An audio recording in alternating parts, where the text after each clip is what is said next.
Let us pray. Father, thank you to this wonderful day that we can celebrate the Passover. We bless you and thank you for the Holy Spirit you grant to us, to speak to us and to reveal to us your desires. And Father, help us partake of the revelation that you have this day for us. Bring about a miracle that we might change and bring glory to your holy name. Take hold of us, O Lord. In Yeshua's name, amen. We're celebrating the Passover. And people ask, why celebrate the Passover in the midst of this crisis? First of all, we're to celebrate it because it's an ordinance God gave us forever, to celebrate forever. Secondly, it's a testimony of God that we must be reminded of. Because He's the same yesterday, today, and forever. What He did then, He will do again. Kailangan maintindihan, ang testimony ay mahalaga. Kahit testimony natin, dahil ito nagpapahayag sa mga tao na kung anong ginawa niya sa inyo, gagawin din pa sa akin. Kaya mahalaga po basahin ang Biblia para makita natin ang testimony ng ating Diyos. Kung ano ginawa noon at gagawin muli. Dahil buhat sa umpisa, ninais ng Panginoon tayo magkaroon ng buhay. The best life. The God kind of life. Ngunit meron tayong kaaway ngayon, ang demonyo. Ang agenda lang ay walang ginawa kung hindi to kill, to steal, and destroy. So kailangan natin maintindihan, bakit natin sineselebrate ito sa kalagitnaan ng krisis nito? Kailangan natin maintindihan ang nagaganap. Hindi basta tayo dasal ng dasal lang, hindi natin iintindihan na nagaganap. Kailangan maintindihan natin nagaganap. Hindi upang we can blame one another. We can find blames on some people. We can blame China, we can blame US, you can blame other nations, you can blame the government. In fact, that's all what people are doing today. We're blaming everyone. The thing is this, we're not here to blame, but we have to understand what's going on. We cannot be just, okay lang yan. We have to understand what's going on. So we'll know what to do, how to pray, how to help others. And today, in the midst of all of this, you can see what's going on, and the whole world is in a crisis, and the world leaders today are looking for solutions. And this solution is going to lead them to creating a one world government. So you see, a lot of people think that once this crisis is gone, we'll go back to our old self. I'm sorry. The world will change. It's changing and it will change. Because after this crisis, we have another crisis to face. The world economy. The economy of our government. Nagkakagulo sila ngayon. So there will be a big change and we have to be ready. So what am I saying? To be scared of what's going on? No. It's to realize that all of this is leading to one thing. The Lord is coming back soon. And so because the Lord is coming back soon, although there will be a lot of problems and crises, if the Lord is with us, we will survive. We will not only survive, we will be with Him forever. We'll be saved. And so we have to begin to realize, what has God done? What has God done in the Passover? It is when the enemy took hold of Egypt to destroy the people of God. To really destroy the people of God. And let's see how God saved them. You see, from the very beginning, God reveals to us that man sinned. He created man perfect in a perfect perfect environment, Siya nagkasala. Ang tao hindi naintindihan ganong kagrabe yung kasalanan nila. Ang nakita lang nila, sila'y hubad. Nawala yung damit nila na binigay ng Panginoon. Kaya ang ginawa nila, tinakpan nila ang sarili nila sa pamagitan ng mga dahon. But God wanted more than that. In Genesis chapter 3, verse 15, ang sabi niya, I'll put enmity between you and the woman, and between your seed and her seed, and he shall bruise your head, and you shall bruise his heel. Ito po yung isang pangako ng Diyos na binitawan kay Adan at kay Eva, na padadala niya isang tagapagligtas para sa tao. A Savior, a Messiah.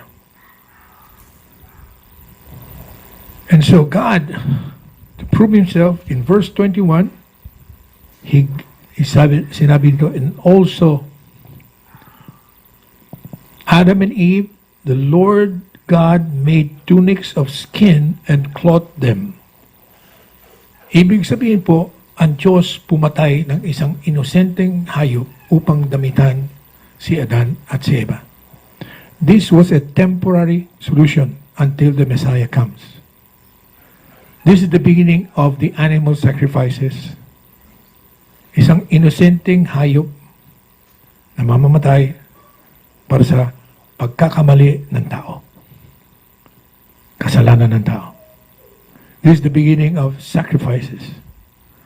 Kaya sabi sa Hebrews chapter 9, verse 22. Hebrews 9, verse 22.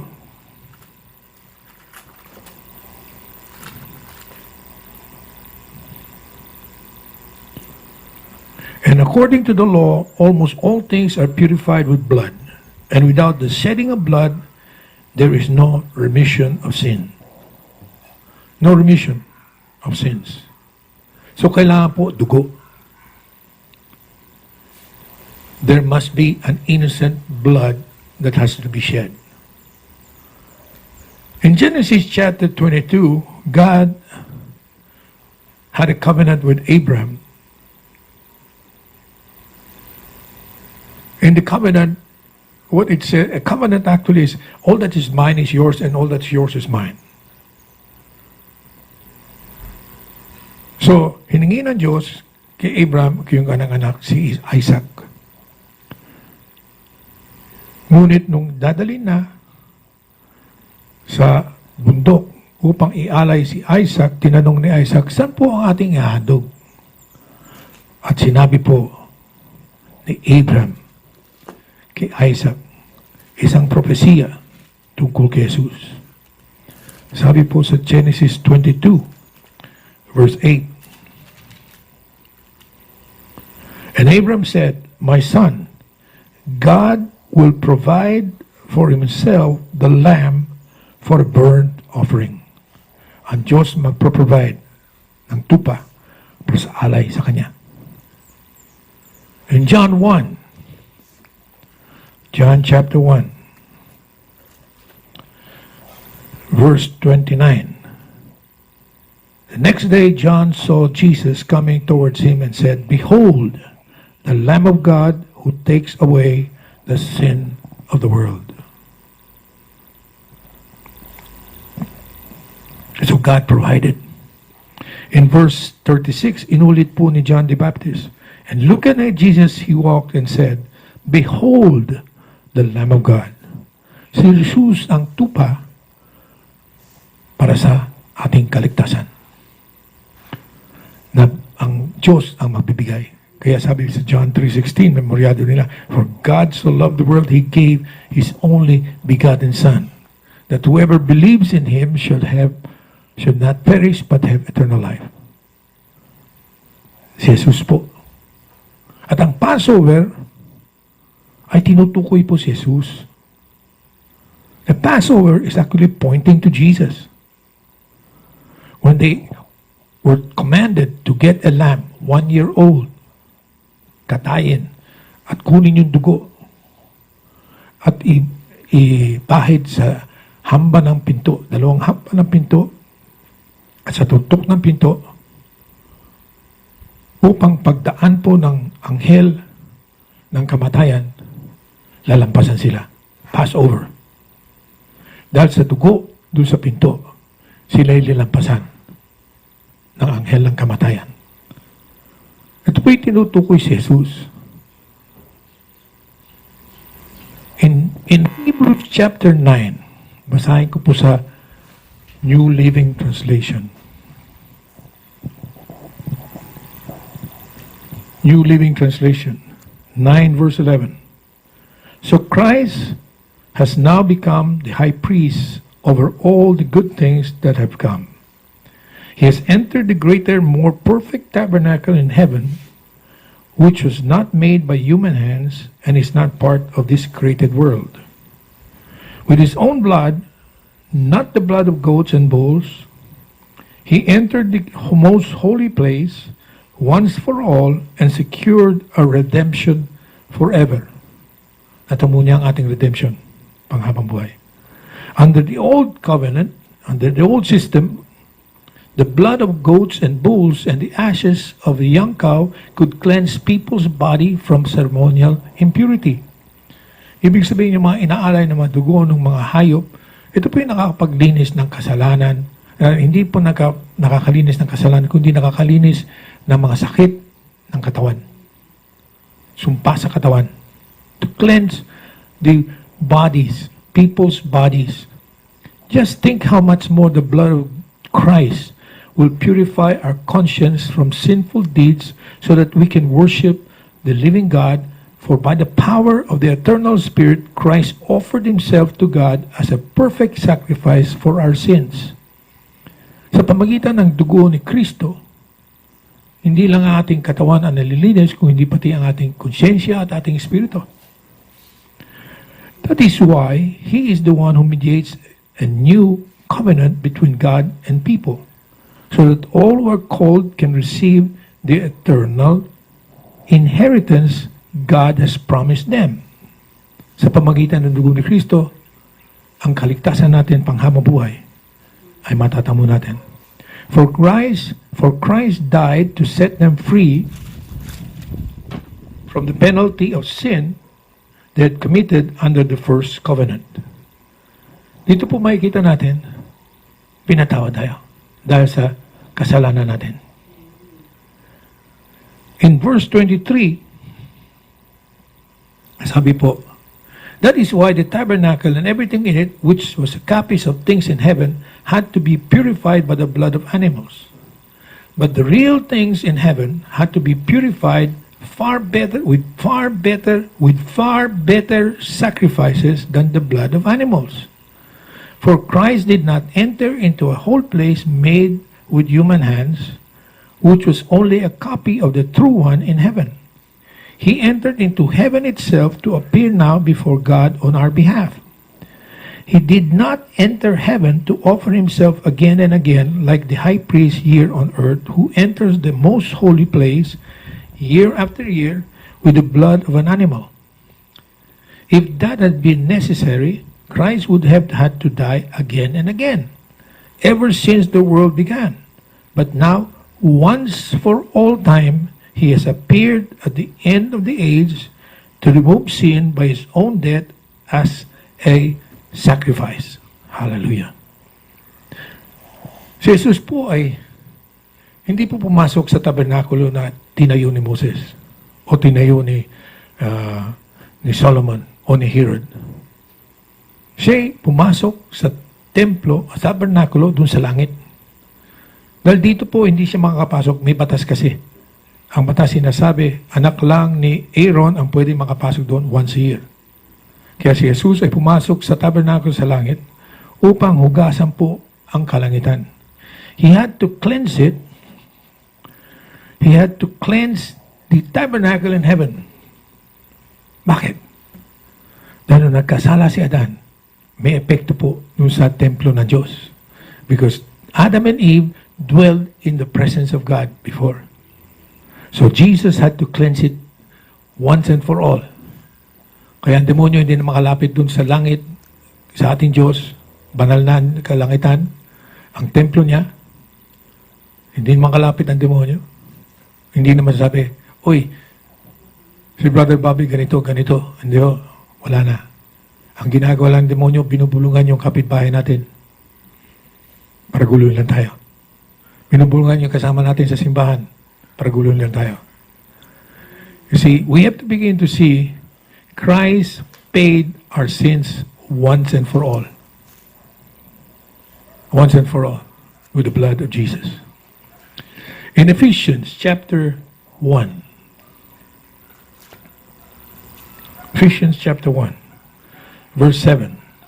Ang sabi po dito, He is so rich in kindness and grace that He purchased our freedom with the blood of His own Son and forgave our sins. Because of His mercy and grace, binili niya, binayaran niya. Binayaran niya lahat. Sabi nga sa Isaiah, doble binayad. In Romans 5, verse 9. Romans 5, verse 9. Sabi po dito, And since we have been made right in God's sight by the blood of Christ, since we have been made right in God's sight by the blood of Christ, He will certainly save us from God's condemnation. Sabi ganoon, kung tayo po'y lininis ng gusto, tayo ililitas din niya from God's wrath. Ibig sabihin, pag ang Diyos ay pinahayag na ang kanyang paghatol sa mundo, tayo ililitas, maliligtas dahil sa dugo ni Kristo. Dahil binayaran na ni Jesus lahat ang kasalanan natin. Kaya po maliwanag po sa Acts chapter 20, Acts 20,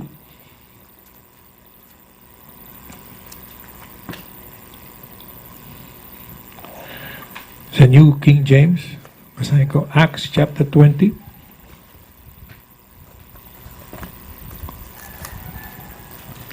verse 28.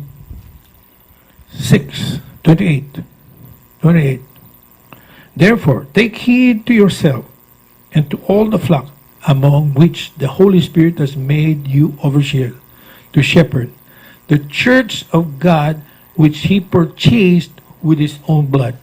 The church of God which He purchased with His own blood. It was the blood of Christ that purchased us. Binayaran niya, binili niya tayo. At dahil doon, pinatawad na tayo. Lahat ng kasalanan natin. Kaya malakas ang loob ni San Pablo sa verse 26, Acts 20, verse 26. Therefore, I testify to you that I am innocent of the blood of all men. Isipin nyo, siya ang pumapatay sa maraming Kristiyano noon, biglang sasabihin niya, wala akong kasalanan. Wala akong pinapatay. Hallelujah. That is how powerful the blood of Christ is, which was depicted in the Passover to protect people. In Hebrews chapter 10, in the Living Translation again, in Living Translation, Hebrews chapter 10,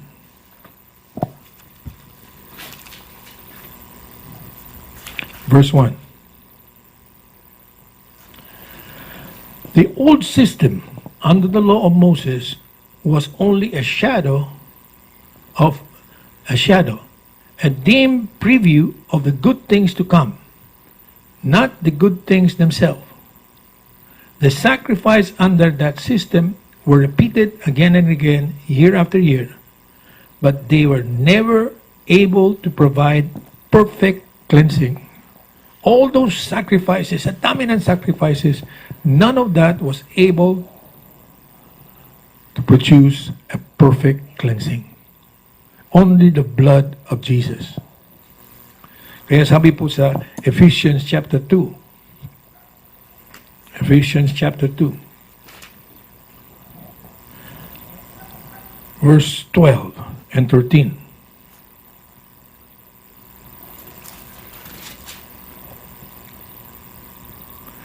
those days you were living apart from Christ. You were excluded from the citizens among the people of Israel, and you did not know the covenant promises God has made to them. You live in this world without God and without hope. But now you have been united. With Christ Jesus. Once you were far away from God, but now you have been brought near to Him through the blood of Christ. We're brought near. How near? Colossians 1:13. 1:13. For He has rescued us from the kingdom of darkness and transferred us into the kingdom of His dear Son, who purchased our freedom and forgave our sins. Who purchased our freedom and forgave our sins. Colossians 1:13 and 14. Okay? We're brought near, transferred us to be near Him. In Hebrews chapter 10 again, verse 8.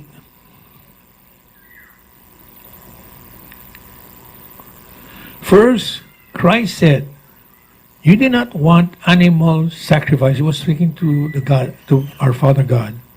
You did not want animal sacrifices or sin offerings or burnt offerings or other offerings for sin, nor were you pleased with them, though they are required by the law of Moses.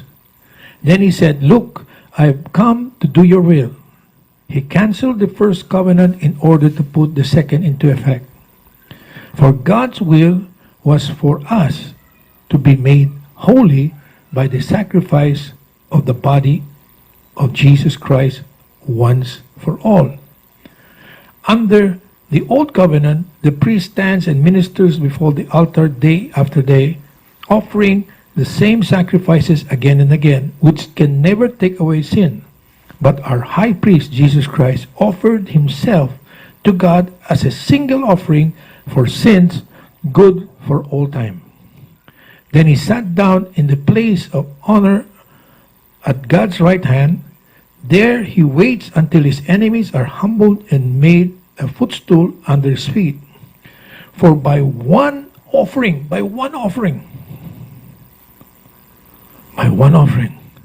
He forever made perfect those who are being made holy. Hallelujah. By offering His blood, He has made us perfect. Hallelujah. In Colossians again. Colossians chapter 1, verse 19. For God in all His fullness was pleased to live in Christ, and through Him God reconciled everything to Himself. He made peace with everything in heaven and on earth by means of Christ's blood on the cross. Hallelujah. Through the blood of Christ, we've been reconciled. We've been united with Christ. Hallelujah. Through the blood of Christ. Hallelujah. In Hebrews again, chapter 10, verse 18. And when sins have been forgiven, there is no need to offer any more sacrifices. Do you realize that you just have to ask for forgiveness? You don't have to have any penance, because Jesus paid for everything already. He paid more than enough. Verse 19. And so, dear brothers and sisters, we can boldly enter heaven's most holy place because of the blood of Jesus. By His death, Jesus opened a new and a life-giving way through the curtain into the most holy place. And since we have a great high priest who rules over God's house, let us go right into the presence of God with sincere hearts, fully trusting Him, for our guilty conscience had been sprinkled with Christ's blood to make us clean, and our bodies have been washed with pure water. Let us hold tightly without wavering to the hope we affirm, for God can be trusted to keep His promise. Let us think of ways to motivate one another to acts of love and good works. Let us not neglect our meeting together as some people do, but encourage one another, especially now that the day of His return is drawing near. Let's encourage one another to do good. Let's encourage one another. Tell them about Christ. Tell them about Christ. Everywhere you go, tell them about Christ, especially as the days are growing near. And the truth is the days are growing near. But the good news is this: the blood of Christ saves us. In Revelations chapter 12, Revelations chapter 12, verse 11. And they have defeated the devil by the blood of the Lamb and by their testimonies, and they did not love their life so much that they were afraid to die. They did not love their life so much that they were afraid to die. Hallelujah. So sa huling araw, how we defeat the devil? By the blood of the Lamb and the testimonies. The blood of the Lamb. What does the blood of the Lamb do? First, it sets you apart. Hiniwalay tayo para sa kanya sarili. Secondly, He cleanses our sins. Tinatanggal po lahat ng hadlang sa kanya. Third, He heals our bodies. He heals our bodies. Fourth, He sets us free from every curse. Fifth, He washes our tears away. The sixth, He makes us whole again. Seventh, He perfects us. By one offering has made us perfect. So we can overcome the devil today because of the blood of the Lamb. Apply the blood of the Lamb in your life. Just like in Passover in Egypt. And you'll be protected from every curse from the devil himself. Apply the blood of the Lamb and you'll defeat the devil. And tell everyone about what God has done for you.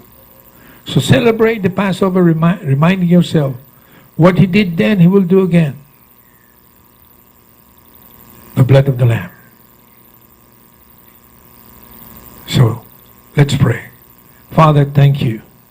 Thank you, O Lord, for this day that we rejoice, knowing You're coming back soon.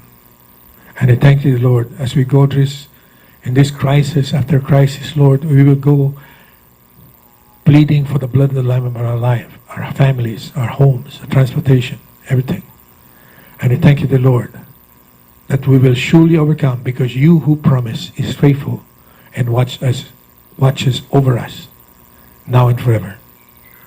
In Yeshua's name we pray. Amen.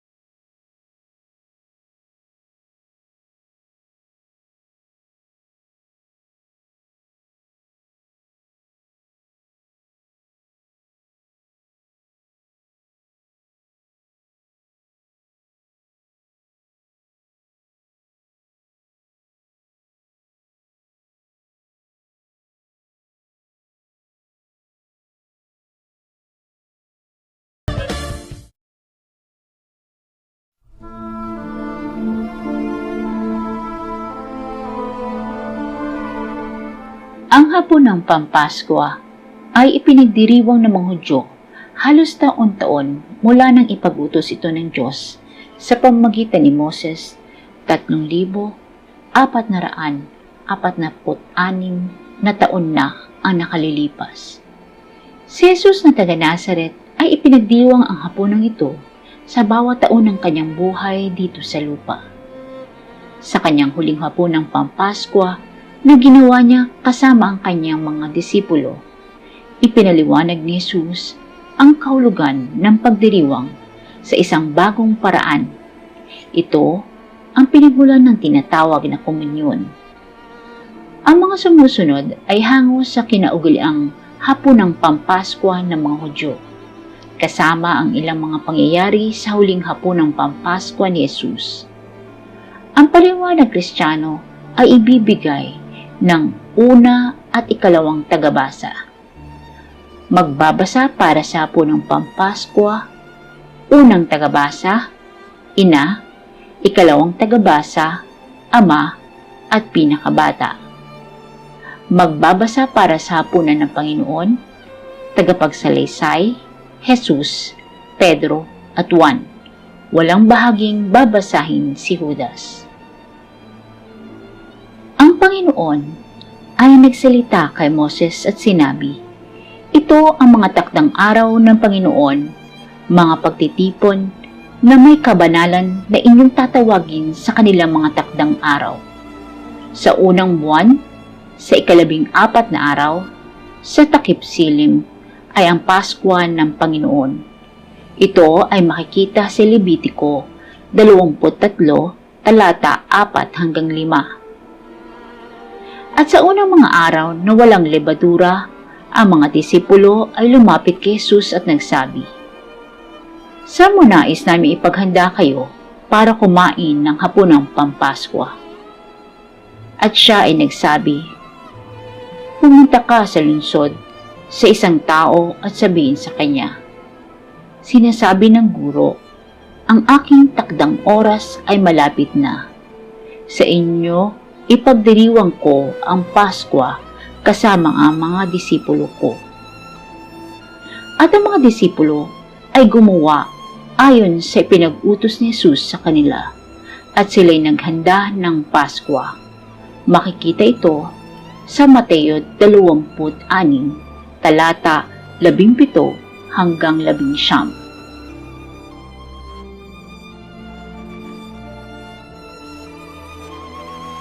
Sa pasimula ng bawat Sabat o banal na araw ng mga Hudyo, sa bawat pamilyang Hudyo, ang 2 ilawan ay sinisindihan bilang tanda ng pasimula ng araw ng pamamahinga sa takip silim.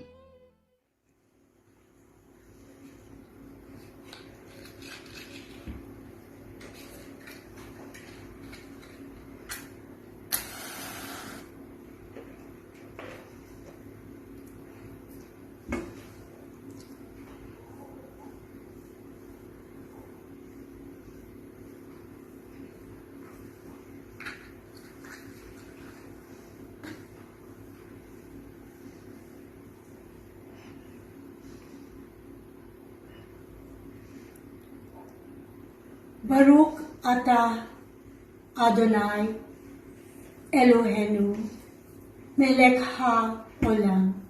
Pagpalain ka, O Diyos, aming Panginoon, Hari ng sandaigdigan, na nagpabanal sa amin sa pamamagitan ng iyong kautusan at nag-utos sa amin na magsindi ng ilawan ng Paskwa.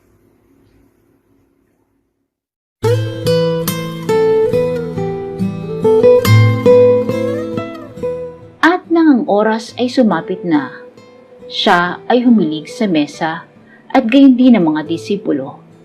At sinabi niya sa kanila, aking pinakamimithi na makasalo kayo sa pagkain ng Paskwang ito bago ang aking pagdurusa.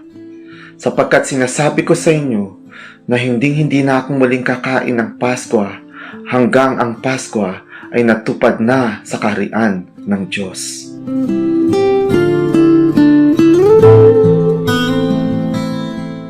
Ang hapunang Pangpaskwa ay nagsisimula sa pagsasalin ng unang saro, ang saro ng kabanalan. Ang bunga ng puno ng ubas ay tanda ng kagalakan. Ang pagpapala ay pagdiriwang ng paghihiwalay ng kanyang mga hinirang para sa kaligtasan.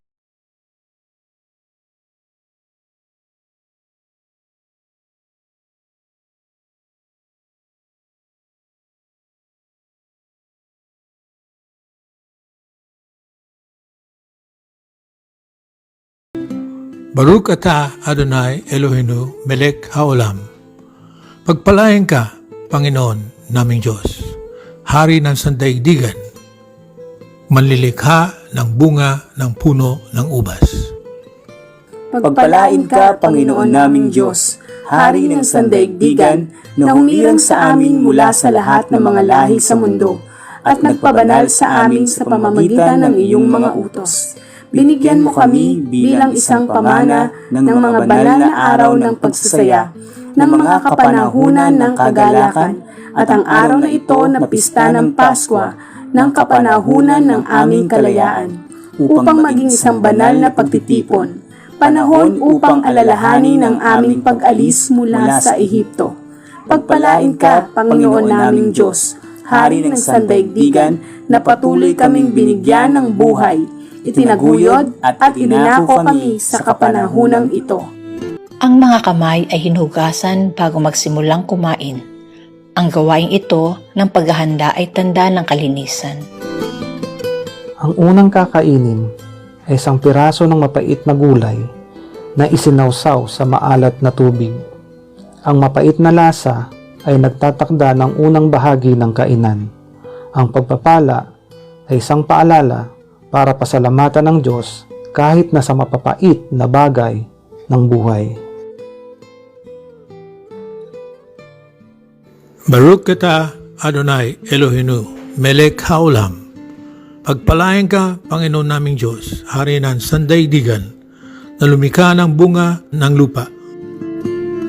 Pagkatapos, ang walang libadurang tinapay na kung tawagin ay matsa sa Hebreyo ay hinati. Ang 3 matsa na binalot sa isang tela ay tanda ng 3 persona sa iisang Diyos. Ang nasa gitna lang na matsa ang hinati, tanda ng pagkamatay ni Jesus. Ang itinagong matsa ay tanda ng pagkakalibing kay Jesus.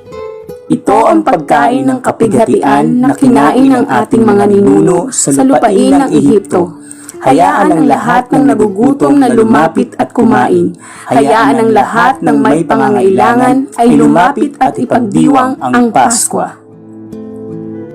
Ang pangalawang saro ay ang saro ng pagtuturo. Bakit kakaiba ang gabing ito? Sa mga gabing nakaraan ay kumakain tayo ng alinman sa tinapay na may lebedura at ng walang lebedura. Bakit ngayong gabi ay walang lebedurang tinapay lamang? Sa mga nakaraang gabi kumakain tayo ng anumang uri ng gulay. Bakit ngayon ay pawang mapapait lamang? Sa mga nakaraang gabi ay hindi natin isinawsaw ang gulay sa maalat na tubig. Bakit ngayong gabi ay isinawsaw natin? Sa mga nakaraang gabi, ang aming mga ninuno ay kumakain ng nakahilig o di kaya'y nakaupo. Bakit ngayong gabi lahat sila ay nakahilig? Ang gabing ito'y naiiba sa lahat ng mga gabi. Dahil ngayong gabi ay pinagdiriwang natin ang pagkakaligtas ng Israel mula sa pagkakaalipin patungo sa kalayaan, mula sa paghihirap patungo sa pagpapala. Ating sasagutin ang lahat ng inyong katanungan, ngunit makinig kayong mabuti. At mangyari na sasabihin ng inyong mga anak sa inyo, ano ang kahulugan ng tradisyon na ito sa inyo? At inyong sasabihin, ito ay Paskwa ng pagsasakripisyo sa Panginoon na dumaan sa mga bahay ng mga anak ng Israel na nasa Ehipto ng kanyang parusahan ng Ehipto at kanyang iningatan ng lahat sa ating mga bahay. Tayo ay mga dating alipin ng Faraon sa lupain ng Ehipto. Ngunit ang Panginoon nating Diyos ay iniligtas tayo sa pamamagitan ng makapangyarihang kamay at bisig na nakalahad. At kung hindi niya hinango mula sa Ehipto ang ating mga ninuno, tayo, ang ating mga anak, at anak ng ating mga anak, ay mananatiling alipin sa lupain ng Ehipto. Maraming taon na ang nakalipas sa Ehipto. Ang mga anak ng Israel ay sapilitang pinagawa ng matagal at labis sa araw-araw. Sila'y pinagawa ng mga bato mula sa putik para ang Pharaoh ay magtayo ng palasyo at lungsod para sa sarili lang. At kung hindi sila nagtatrabaho ng gusto, sila'y hinahagupit at pinapalo ng tagabantay ng Pharaoh. Kaya ang mga anak ng Israel ay umiyak sa Panginoon at ang Diyos sa kalangitan ay nakita ang kanilang pagluha at narinig ang kanilang pananawagan sa paghingi ng tulong. At kanyang isinugo si Moises sa Pharaoh at winika. Ang sabi ng Panginoon, palayain ninyo ang aking mga anak. Ngunit ang Pharaoh ay tumutol sa pagpalaya sa mga anak ng Israel. Kaya nagpadala ang Diyos ng 10 kakilabot na salot laban sa mga Ehipto at kanilang Diyos.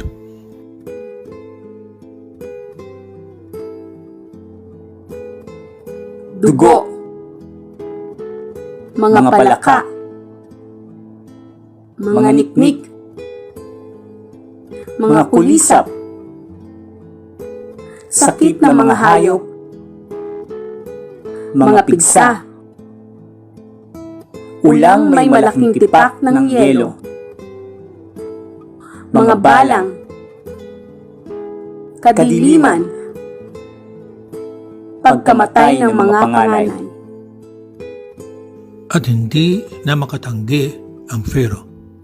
Kaya si Moses at ang mga anak ng Israel ay tumakas at umalis patungo sa disyerto. Ngunit pagkatapos nilang umalis ay nagbago ang isipan ng Pharaoh at sumakay sa kanyang karwahe para tugisin sila. Kasama ng malaking hukbo, hinabol sila ng Pharaoh sa disyerto. Nang makita siya ng mga anak ng Israel na dumarating, sila'y natakot sapagkat ang kanilang daraanan ay sukol ng karagatan. Ngunit tumawag si Moses sa Panginoon at inabot sila ng Diyos at hinati ang karagatan. At sa tuyong lupa sila tumawid patungo sa kaligtasan. Nang subukan ng hukbo ng Pharaoh na tumawid, umalik ang tubig at silang lahat ay nalunod. Si Moses at ang mga anak ng Israel ay nakaligtas mula sa panganib at malayang patungo sa lupang pangako. Sinubukan ba kahit kailan ng sinumang Diyos na pumunta at alisin sa kanyang sarili ang isang bansa mula sa isang bansa sa pamamagitan ng mga pagsubok, mga tanda at mga bagay na kagilagilalas at tigmaan at may makapangyarihang kamay at nakalahad na bisi at malaking himala katulad ng lahat ng ginawa ng Panginoon ninyong Diyos para sa inyo sa Ehipto sa harap ng inyong mga mata? Ang rabay na si Gamaliel ay dating nagwika, ang bawat isa ay dapat pakaisipin ang tunay na kahulugan ng mga 3 tandang ito. Ang kordero ng Paskwa, ang walang lebadurang tinapay, ang mapait na gulay. Dahil kung hindi, ang pagsasalarawan ng kasaysayan ng Paskwa ay hindi ganap.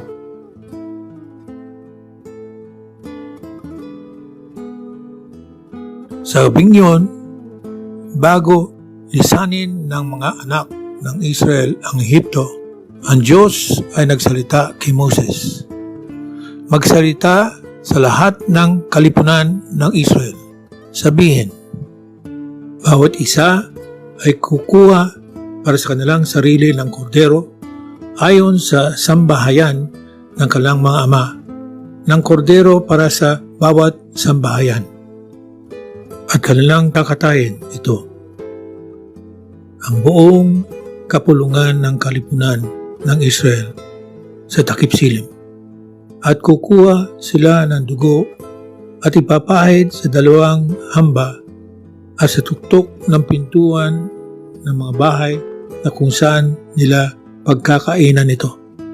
At kakain sila ng laman sa gabing iyon, ihaw sa apoy.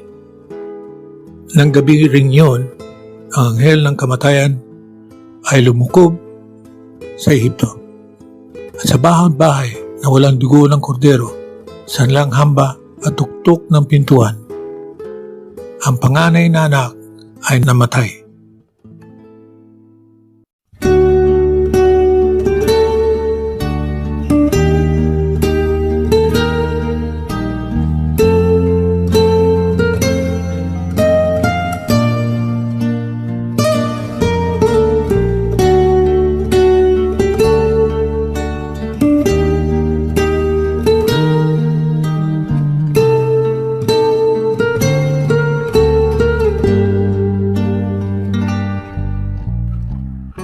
Ang dugo ng kordero ang siyang nag-ingat sa mga anak na Israel mula sa paghuhukom ng Diyos gaya ng pag-iingat ng dugo ni Jesus sa mga naniniwala sa Kanya.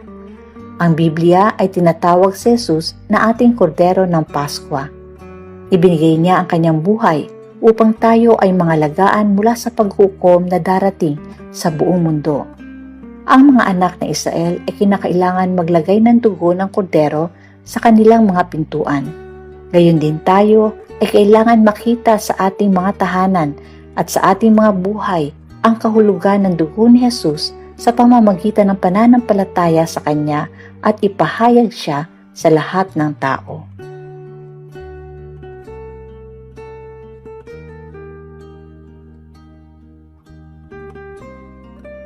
At kakain sila ng laman sa gabing ring yon, inihaw sa apoy.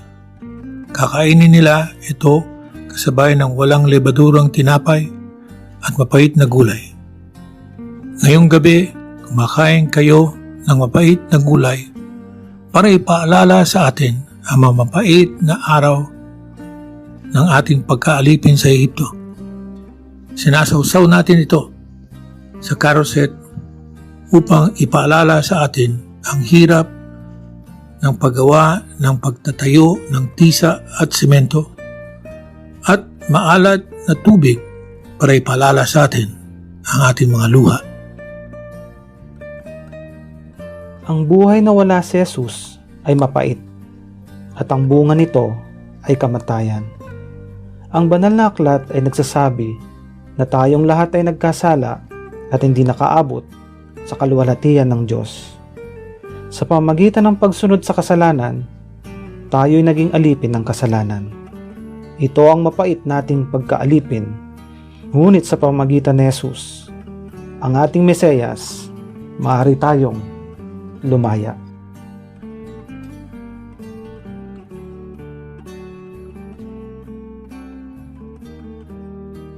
At kakain sila ng laman sa gabing ring yon. Inihaw sa apoy at kakainin nila ito kasabay ng tinapay na walang lebadura. Kumakain kayo ng tinapay na walang lebadura upang alalahanin ang pagdalamhati ng mga anak ng Israel nang lisanin ang Ehipto. Niwala silang panahon upang lagyan ng pampalsa ang tinapay bago sila dinala sa kaligtasan.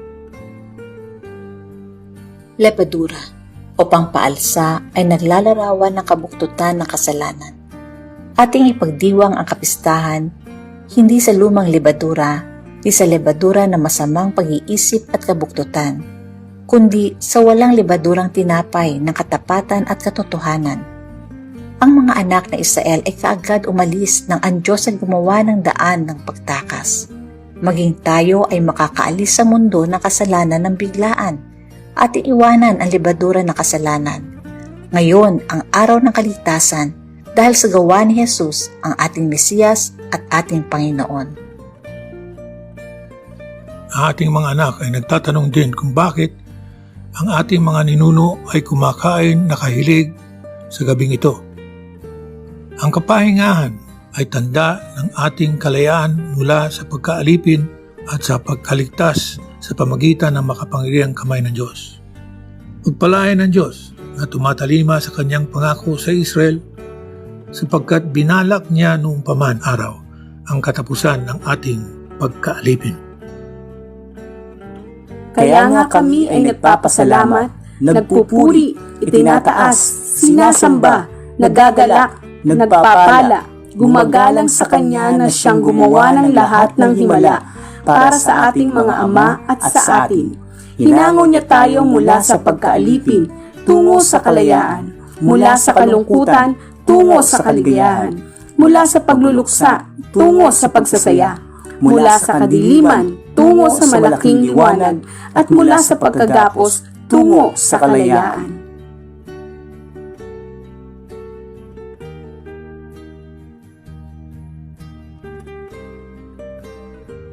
Baruch ata Adonai Eloheinu melech haolam, pagpalain ka, Panginoon naming Diyos, Hari ng sandaigdigan, na nagligtas sa amin at aming mga ama at nagdala sa amin sa gabing ito para kumain ng tinapay na walang lebadura at mapait na gulay. Pagpalain ka, Panginoon naming Diyos, Hari ng sandaigdigan, na lumikha ng bunga ng puno ng ubas. Pagpalain ka, Panginoon naming Diyos, Hari ng sandaigdigan, na ginawa kaming banal sa pamamagitan ng kautusan at nag-utos sa amin tungkol sa paghuhugas ng mga kamay. Pagpalain ka, Panginoon naming Diyos, Hari ng sandaigdigan, na ginawa kaming banal dahil sa iyong kautusan at nag-utos sa amin tungkol sa pagkain ng tinapay na walang lebadura. Pagpalain ka, Panginoon naming Diyos, Hari ng sandaigdigan, na ginawa kaming banal sa pamamagitan ng iyong kautusan at nag-utos sa amin tungkol sa pagkain ng mapait na gulay. At kakainin nila ito kasama ng mga matsa at mapait na gulay.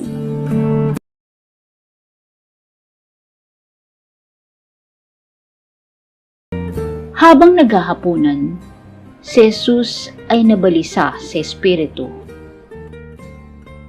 Amen. Amen. Sinasabi ko sa inyo na isa sa inyo ay magkakanulo sa akin. Si Juan ay nakahilig katabi ni Jesus. Dahil dito, kaya tinanong ni Pedro si Juan, Sabihin mo sa amin, sino ang tinutukoy niya? Panginoon, sino siya? Sa isa na pagbibigyan ko ng isinawsaw na pirasong ito, kung ano ang ginagawa mo, gawin mo agad.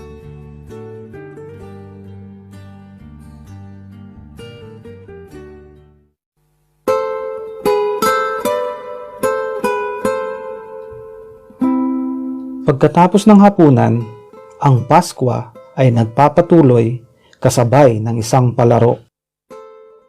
Sino ang maghahanap sa nakatagong tinapay? nang dumating si Jesus sa bahaging ito ng hapunan, ipinaliwanag niya ang kahulugan ng nakatagong tinapay na naiiba sa una ng narinig ng mga disipulo. Baruch atah Adonai Elohenu melech haolam.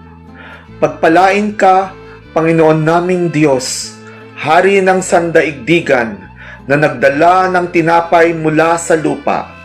Ito ang katawan ko, ibinigay para sa inyo. Gawin ito sa pag-aalala sa akin. Maaari lang tayong mag-isip kung ano ang nasa isip ng mga disipulo nang marinig nila ito. Hindi nila alam na si Jesus ay ipapako sa krus kinaumagahan. Ngunit batid ni Jesus ito. Ang tinapay na kanyang hinati noong gabi ay tanda ng kanyang katawan na ibinigay niya para sa atin bilang handog. Siya ay ang ating kordero ng Paskwa na nag-aalis ng kasalanan ng sanlibutan. Ito ay makikita sa 1:1 talata 29. Tayo ay manalangin. Amang nasa langit, nagpapasalamat kami sa iyong paghandog ng iyong anak na si Jesus sa krus para sa amin. Sana ay tanggapin namin ang kanyang kamatayan para sa aming sarili bilang isang sakripisyo para sa aming kasalanan sa pangalan ni Jesus. Amen. Amen.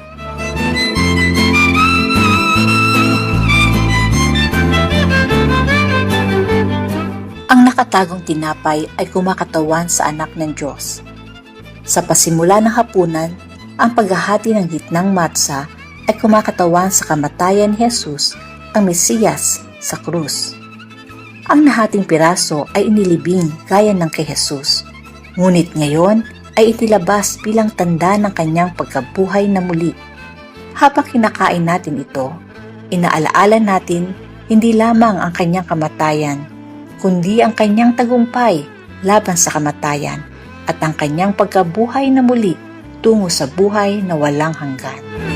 Pagpalain ka, Panginoon naming Diyos, Hari ng sandaigdigan at nagtataguyod sa buong mundo sa pamagitan ng inyong kabutihan, habag, kabaitan at pakikiramay at nagbibigay sa atin ng pagkain mula sa lupa. Nagpapasalamat sa iyo, Panginoon naming Diyos, sa pagkaing ibinibigay mo at ipinagtataguyod sa amin sa bawat araw at sa bawat oras. Mahabag ka, Panginoon naming Diyos, sa Israel, sa mga anak mo, at sa Jerusalem, ang iyong lungsod at sa kaharian ng bahay ni David na iyong pinahiran. Aming Diyos at Ama, pastulan mo kami, pakainin, alalayan, itaguyod, at bigyan ng kagaanan sa aming mga paghihirap.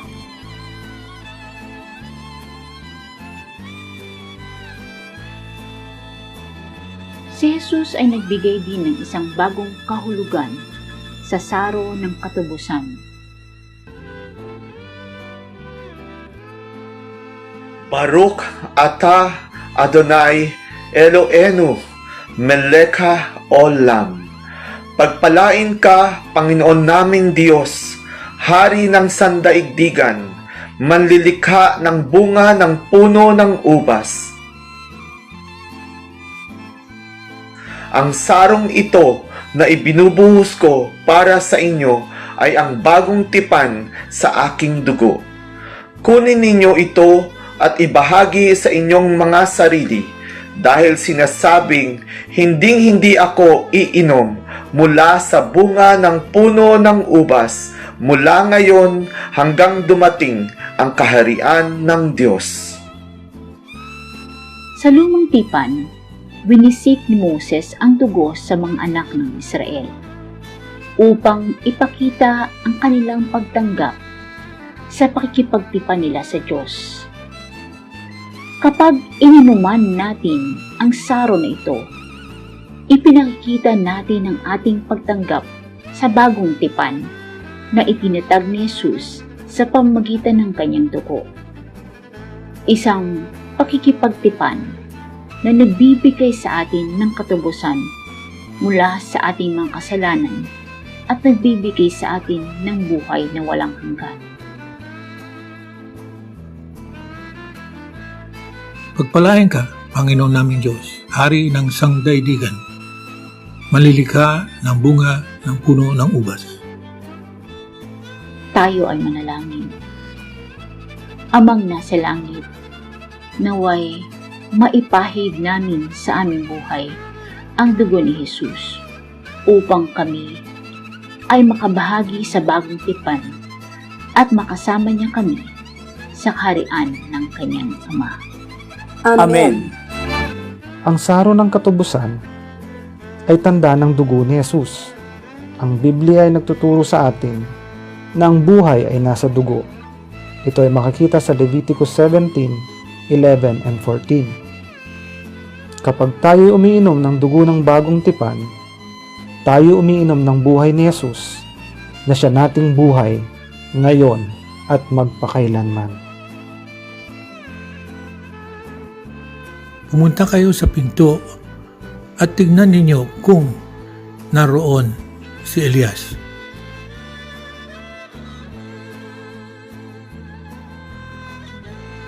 Nariyan ba siya?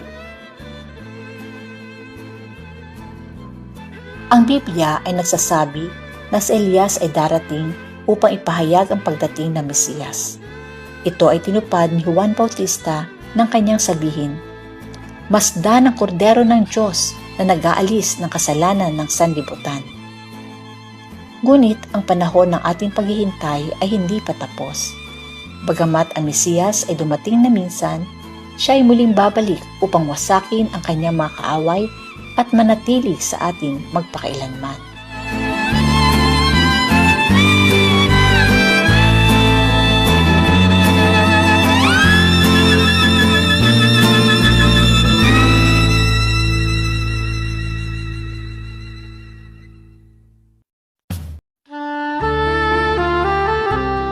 Baruch atah Adonai Eloheinu, melech haolam.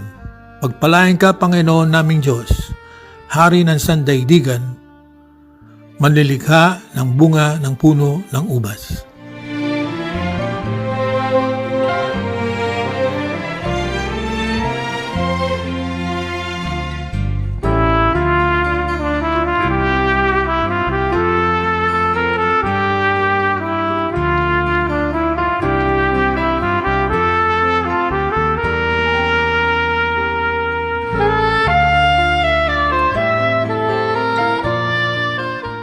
Nalulugod kaming purihin ka, O Panginoon naming Diyos. Isang kaluguran ang umawit ng papuri sa inyong pangalan. Ang hininga ng lahat ng may buhay ay magpupuri sa inyong pangalan. At ang spirito ng lahat ng laman ay patuloy kang sasambahin at itataas, O aming Hari.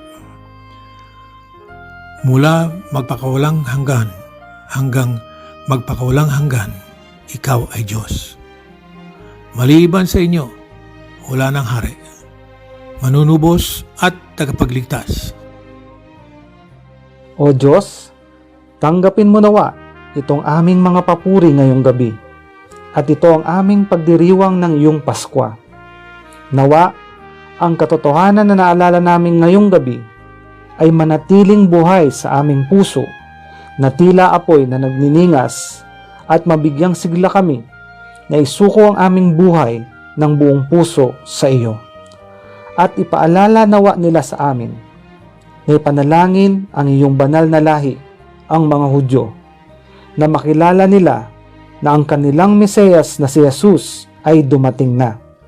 Panginoon, kami nananalangin para sa kapayapaan ng Jerusalem, at inihiling namin sa iyo na dalhin mo kami ng ligtas sa susunod na taon at muling maipagdiwang namin ang Paskwa.